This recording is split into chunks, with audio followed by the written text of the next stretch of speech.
de las próximas elecciones y se acabó el asunto, pero mientras tanto la protesta sigue en la calle, quieren que renuncie ipso facto, es decir, en el momento ya Dina Boluarte. ¿Cuál es su posición, doctor, frente a esta situación complicada que vive el Perú?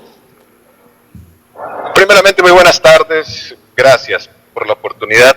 Un cordial saludo desde el hermano país de Bolivia. El profundo respeto a la autodeterminación de los pueblos y la independencia y la soberanía, me permito decir que la crisis que está pasando en este momento el hermano país del Perú es una crisis estructural.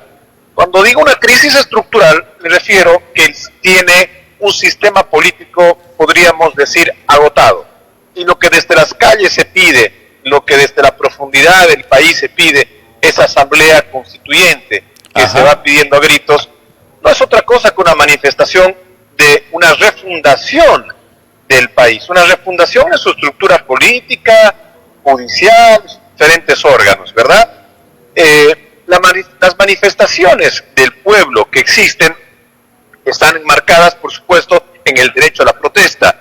Ahí tendríamos que diferenciar los intereses de un pueblo que exige una refundación de país con los intereses también de algunos sectores que lo único que quieren es volver a empoderarse y volver a tener el poder, como lo tuvieron con el presidente Castillo, y lo indujeron a un error que terminó rayando el delito, como fue el segundo Fujimorazo, como yo lo denomino.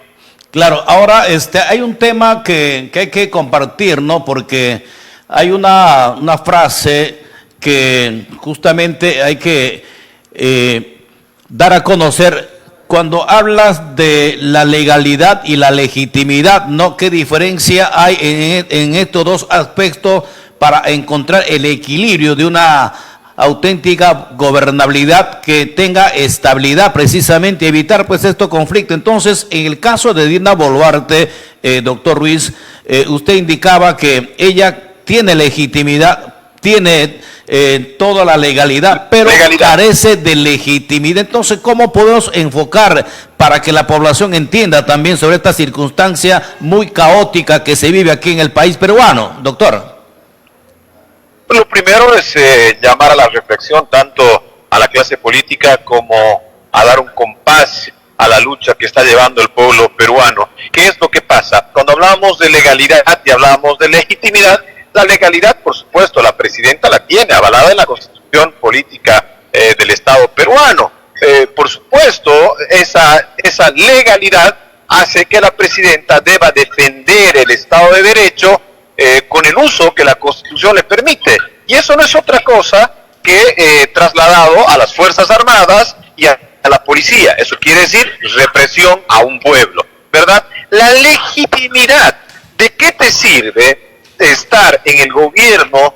¿De qué te sirve estar al mando de un gobierno si tienes a una gran parte, a una mayoría de una población emergente, además, ojo, últimamente, que está en desacuerdo a tu legitimidad, si usted quiere llamarlo así? Por excelencia, sabemos que los gobiernos transitorios, por lo menos en mi país, en Bolivia, ha ocurrido hace menos de 2 años, o hace 2 años atrás, que tuvimos una presidenta transitoria y pudimos corroborar que los gobiernos transitorios por excelencia son corruptos, ineficientes e incapaces. Por encima de esas 3 supremas está que son profundamente abusivos. Entonces, el ser presidente transitorio o la presidenta transitoria, la llamada a la pacificación debería terminar no en su renuncia, pero sí en un llamado a una elección tal y como ella se comprometió en su momento. Estos cambios de virajes que hace la presidenta Boluarte en el hermano país del Perú, pasa de un sector ideológico a otro sector ideológico, porque el momento así se lo permite, lleva una confusión de la población, por supuesto, que estaba empezando a vivir una nueva realidad en el país. Quizás no la mejor, entendiendo que la clase política, repito y reitero por segunda vez, la estructura política del hermano país de Perú está en una profunda crisis democrática. Ahora, ese es el gran problema. Ahora, esa crisis democrática, ¿cómo restablecer teniendo antecedentes? Que hay muchos presidentes, algunos que ya están prácticamente cumpliendo condena en la cárcel, otros están prófugos, otros están siendo investigados. Entonces, esto ya viene de tumbo en tumbo y ahora resarcir, construir todo esto resulta muy complicado, pero hay un tema también, que usted cree que cambiando la constitución política del Perú se va a poder restablecer todo ello. Doctor, ¿qué piensas sobre el particular? Yo creo que las reformas constitucionales han sido utilizadas por los gobiernos populistas para poder ingresar las reelecciones indefinidas y esos errores históricos que se han dado. Pero creo que las reformas parciales a las constituciones políticas del Estado, salvando las instituciones que están muy bien fortalecidas, fortalecerlas más, mejorando las que no están bien, sacando un verdadero sistema democrático donde se respete, por ejemplo, el voto popular, donde sea un sistema presidencialista y no semipresidencialista como el que tienen ustedes allá, podría fortalecerse el sistema democrático. No nos olvidemos que no solamente no tienen expresidentes detenidos, domiciliados, sino también hay un expresidente que prefirió la muerte a entrar preso, como fue el expresidente Alan García. Aló, doctor. Sí. No, te hablaba que el que ha fallecido, el que se autoeliminó fue el doctor el expresidente Alan García Pérez, ¿no? Sí. El expresidente Alan García prefiere un suicidio, digámoslo así, a ir a la cárcel. ¿Qué mensaje te manda esto? Que de un tiempo a esta parte el sistema democrático peruano, su democracia, su representación, los líderes que eligen, en primer lugar, no terminan de pasar los 2 años y medio. No terminan. Y los que terminan presos, o terminan huidos, o terminan escapados en otros países, ¿verdad? Entonces, eso habla de que el sistema de construcción democrática del país no está bien. Quizás una reforma parcial a la constitución política del Estado de la República del Perú sea lo mejor y no una reforma total en la cual se quieran meter, por ejemplo, las famosas reelecciones indefinidas, que lo único que hace que gobiernos que son de corte populista se conviertan en corte dictatorial. Ahora, muy al margen de estas reformas también de gobernabilidad, hay que entender también que la mayoría del presidente, doctor, han sido condenados por corrupción. O sea, aquí el problema también agudiza toda esta situación. O sea, no sería tema de ley, sino tema de persona, de hombre, ¿no? Porque evidentemente esto también lo que ha pasado con el expresidente Pedro Castillo, que tiene muchas carpetas de investigación y que ante esta situación, de manera inoportuna, inesperada, se dio el golpe de Estado y ahora pues estamos en este panorama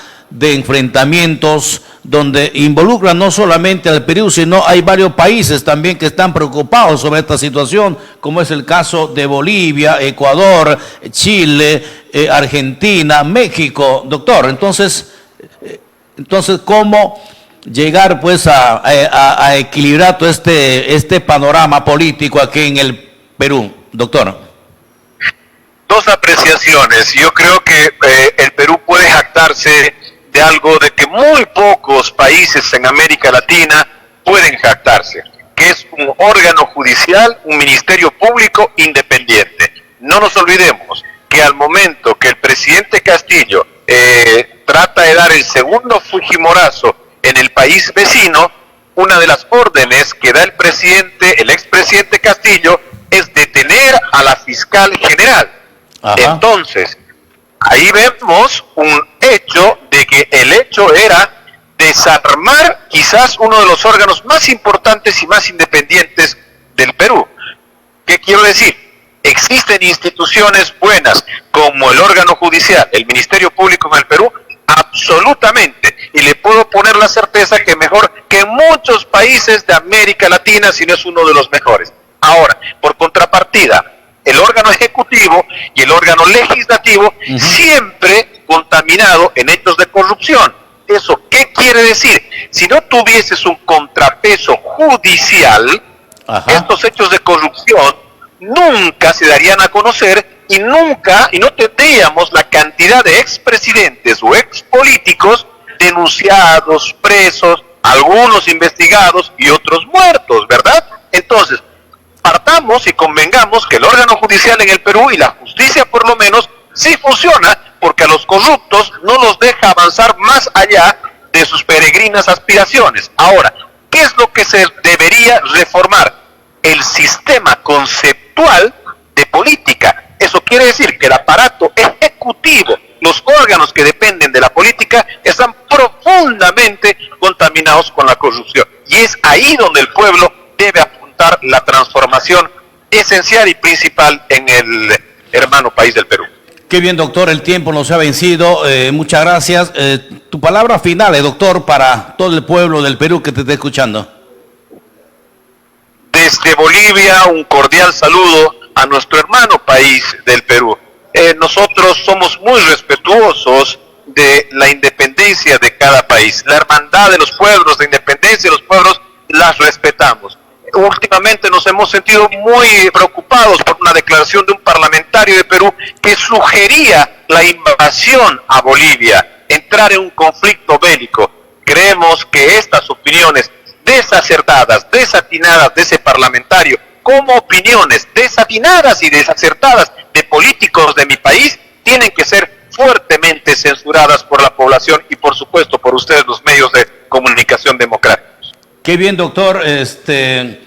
Luis Riz, desde Bolivia, muchas gracias. El saludo también de todos los peruanos por parte de Hágase Justicia aquí en Telestar Televisión. Muchas gracias, buenas tardes. Buenas tardes. Vamos a una pausa comercial y retornamos con más aquí en Hágase Justicia por Telestar Televisión. Volvemos.